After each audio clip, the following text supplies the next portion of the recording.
Hello friends, अस्सलामु अलैकुम व आदाब। कैसे हैं आप सब? आई होप सभी अच्छे से होंगे। इस वीडियो में आपका बहुत बहुत स्वागत है।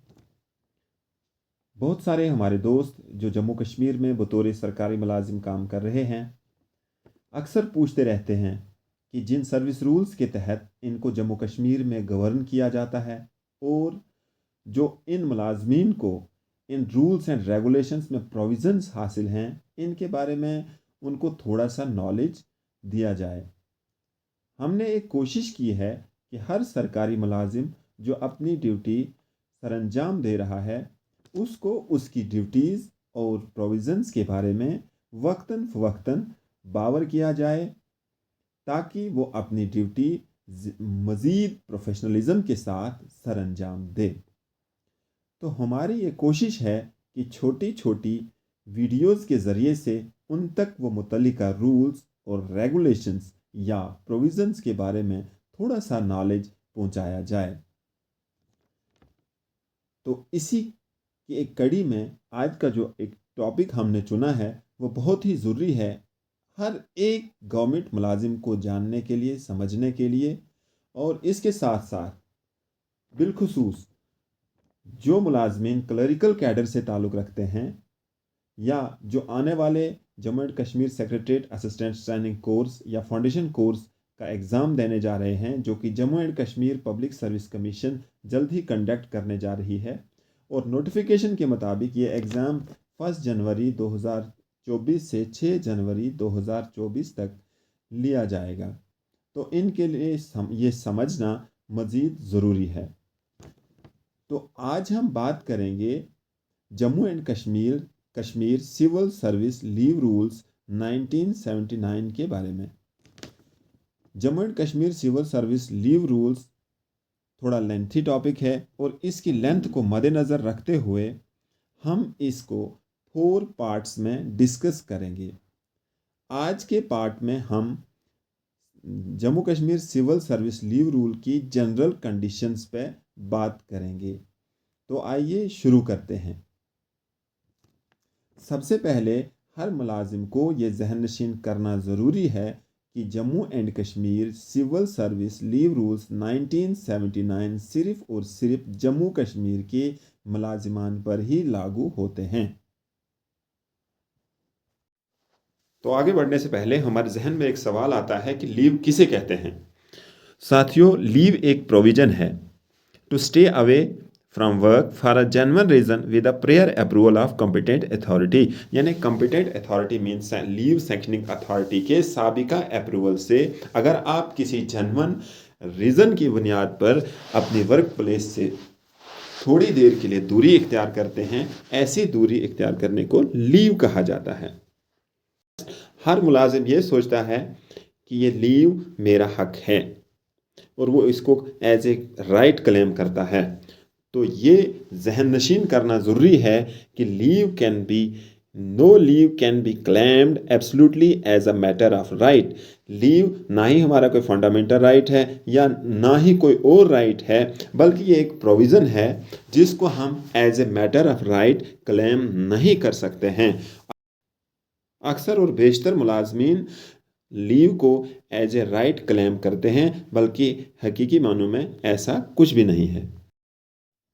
इसके अलावा भी अब बहुत सारे हमारे मुलाजमीन सोचते हैं कि लीव अगर अप्लाई करेंगे तो किस पर्पज़ के लिए करें, लीव मिलती है तो किस पर्पज़ के लिए मिलती है। तो इसके लिए ये समझना ज़रूरी है कि leave can be granted for casual purpose, planned activity, medical purpose or in connection with any extraordinary condition. Leave आपको किसी भी कैजुअल पर्पज़ के लिए मिल सकती है, कोई प्लान्ड एक्टिविटी हो यानी कि किसी को टूर का प्रोग्राम हो या किसी को कंस्ट्रक्शन की प्लानिंग हो या कोई मेडिकल पर्पज़ के लिए लेना चाहता हो उस पर मिल सकती है, या कोई एक्स्ट्रा ऑर्डिनरी कंडीशन की बुनियाद पर, जैसे कि हमने 2019-20 में देखा कि जो हमारे कुछ कोविड-19 संक्रमित मुलाजमीन थे उनको कोविड-19 के दौरान क्वारंटीन रखा जाता था और उनको ड्यूरिंग क्वारंटीन लीव ग्रांट की जाती थी। तो कोविड-19 बेसिकली एक एक्स्ट्रा ऑर्डिनरी कंडीशन थी, तो उस कंडीशन में भी अलग अलग लीव्स हैं और जो हर मुलाजिम को ग्रांट अलग अलग मौक़ों पे दी जा सकती हैं। अब नेक्स्ट कि एक गवर्नमेंट सर्वेंट को किन रूल्स के तहत लीव दी जाती है। A government servant's claim to leave is regulated by the rules in force at the time the leave is applied for and granted. जिस वक्त के जो रूल्स एंड रेगुलेशंस नाफजुल अमल होंगे उन्हीं रूल्स के मुताबिक एक गवर्नमेंट सर्वेंट को लीव मिल सकती है। फॉर एग्जांपल, आज के दिन लीव रूल के मुताबिक एक एम्प्लाई को 30 डेज अर्न लीव का प्रोविज़न है। अगर एक गवर्नमेंट एम्प्लाई आज अर्न लीव के लिए अप्लाई करता है तो 30 days per year earn leave के हिसाब से ही उसको अर्न लीव ग्रांट की जाएगी। बहुत सारे गवर्नमेंट एम्प्लॉइज़ का ये सवाल रहता है कि वो छुट्टी जाते हैं, क्या वो उस छुट्टी को दूसरी छुट्टी में कंबाइन कर सकते हैं, कंटिन्यू कर सकते हैं। तो लीव रूल्स के मुताबिक any kind of leave can be granted in combination with or in continuation of any other kind of leave subject to certain provisions in these rules except casual leave which is not recognised leave under rule 12। कि किसी भी leave को आप दूसरी leave में combine भी कर सकते हो और कंटिन्यू भी कर सकते हो, माँ सिवाय कैजुअल लीव के। कैजुअल लीव कोई रिकग्नाइज्ड लीव नहीं है, लेकिन एक सरकारी मुलाजिम इन सभी लीव्स को कंटिन्यू और कंबाइन करके ज़्यादा से ज़्यादा 5 साल तक ही एक वक्त में छुट्टी अवेल कर सकता है। तो रूल्स के मुताबिक no government servant shall be granted leave of any kind for a continuous period exceeding 5 years except under exceptional circumstances. कि कोई भी गवर्नमेंट एम्प्लॉय जो है ज़्यादा से ज़्यादा 5 साल तक की कंटिन्यूस छुट्टी अवेल कर सकता है, एक्सेप्ट अगर कोई एक्सेप्शनल सर्कमस्टांसेस हों। अब अगर कोई गवर्नमेंट सर्वेंट लीव पे चला गया और लीव ख़त्म होने से पहले ही वो सोचता है कि दोबारा से ड्यूटी ज्वाइन करे, क्या वो कर सकता है या नहीं? No government servant can join the duty before expiry of the period of leave granted to him unless he is permitted to do so by the competent authority. जब तक कि कॉम्पिटेंट अथॉरिटी मीन्स जो leave sanctioning authority है government employee को during leave before expiry of leave दोबारा से duty join करने के लिए परमिट नहीं करता, तब तक कोई भी मुलाजिम अपनी मर्ज़ी से दोबारा से ड्यूटी ज्वाइन नहीं कर सकता है। यानी कि बिफोर एक्सपायरी ऑफ लीव दोबारा ड्यूटी ज्वाइन करने के लिए परमिशन की ज़रूरत है। बहुत सारे गवर्नमेंट एम्प्लॉयज़ का ये सवाल रहता है कि जो हॉलीडेज़ हैं क्या ये लीव के साथ ऐड होती हैं या नहीं होती हैं। जो हॉलीडेज़ लीव के दरमियान में आती हैं, जो हॉलीडेज़ लीव से पहले आती हैं, जो हॉलीडेज़ लीव के बाद में आती है, क्या लीव के साथ ऐड होती हैं या कि नहीं। तो रूल के मुताबिक prefixing and suffixing of holidays other than leave on medical grounds is automatic. जब भी आप कोई छुट्टी जाते हैं उसके प्रीफिक्स में यानी पहले और सुफिक्स में यानी बाद में और उसके बीच में भी जो उसके दरमियान में जो भी हॉलीडेज़ आती हैं वो ऑटोमेटिकली लीव के साथ ऐड होती हैं और वो तमाम लीव अकाउंट से डेबिट होती हैं except medical leave. Medical leave suppose एक एम्प्लॉय मेडिकल लीव पे गया है, अब उसकी दोबारा से ज्वाइनिंग संडे को बनती है। संडे चूँकि हॉलीडे है वो संडे को ज्वाइन नहीं कर सकता है, तो वो जो संडे है वो उसकी लीव के साथ ऐड नहीं होगा। अच्छा, कभी कभी ऐसा भी देखने को मिलता है कि एक एम्प्लॉय लीव चला जाता है, फिर लीव ख़त्म होने के बाद वो दोबारा से वक्त पर ड्यूटी ज्वाइन नहीं करता है। तो याद रहे, wilful absence from duty after the expiry of leave renders a government servant liable to disciplinary action under rule 25।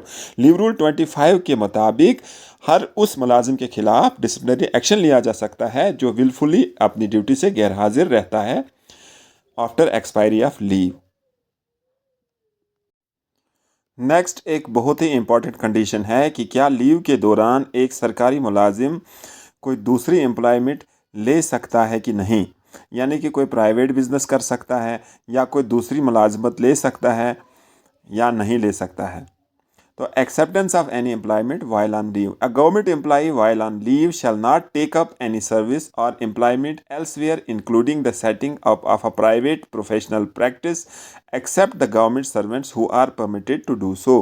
कोई भी सरकारी मुलाजिम जब भी लीव पे हो वो कोई दूसरी सर्विस या एम्प्लॉयमेंट कहीं भी नहीं ले सकता है। इवन यहाँ तक कि वो अपना कोई प्राइवेट बिजनेस या प्रोफेशनल प्रैक्टिस भी नहीं कर सकता है, एक्सेप्ट अगर किसी गवर्नमेंट सर्वेंट को ये परमिशन दी गई हो कि ड्यूरिंग लीव वो कोई प्रोफेशनल प्रैक्टिस कर सकता है, तो वो ऐसा कर सकता है। नॉर्मली कोई भी एम्प्लॉई ड्यूरिंग लीव किसी किस्म की सर्विस या एम्प्लॉयमेंट नहीं ले सकता है। हाँ, अगर कोई मुलाजिम लीव प्रेपरेटरी टू रिटायरमेंट पे जाता है, लीव प्रेपरेटरी टू रिटायरमेंट ऐसी लीव है कि जो एक सरकारी मुलाजिम को रिटायरमेंट होने के से पहले 1 साल में अवेल कर सकता है। यानी कि अगर कोई एम्प्लॉय रिटायर होने वाला है, अब वो चाहता है कि मैं सोसाइटी में कोई सेटलमेंट करूं, कोई एम्प्लॉयमेंट अपना जनरेट करूं, कोई प्राइवेट एस्टेब्लिशमेंट बनाऊं, तो उस दौरान में वो कोई प्राइवेट एम्प्लॉयमेंट सेटल कर सकता है। नॉर्मली कोई भी एम्प्लॉय जो है ड्यूरिंग लीव किसी किस्म की प्राइवेट एम्प्लॉयमेंट नहीं ले सकता है। हाँ, अगर कोई ऐसा एम्प्लॉय, कोई गवर्नमेंट सर्वेंट ये चाहता हो कि वो किसी प्राइवेट एम्प्लॉयर के अंडर अपनी सर्विसेज ले, कोई एम्प्लॉयमेंट ले, तो वो ऐसा तभी कर सकता है जब वो गवर्नमेंट सर्विस से resign they. If a government servant is desirous to take up service under a non-government employer, is required to resign from government service before taking such job or employment। कि अगर कोई भी government servant ये ख्वाहिश रखता है कि वो किसी प्राइवेट एम्प्लॉयर के अंडर या किसी नॉन गवर्नमेंट एम्प्लॉयर के अंडर सर्विसेज ले, तो उसको सबसे पहले गवर्नमेंट सर्विस से रिज़ाइन करना है। अच्छा, कभी कभी ऐसे भी हालात आते हैं कि जिन हालात में, जिन सर्कमस्टेंसेस में एक गवर्नमेंट सर्वेंट को छुट्टी नहीं मिल सकती है, यानी कि उसको छुट्टी ग्रांट नहीं की जा सकती है। Circumstances under which leave not to be granted. Leave shall not be granted to the government servant whom a competent punching authority has decided to dismiss, remove or prematurely retire from government service।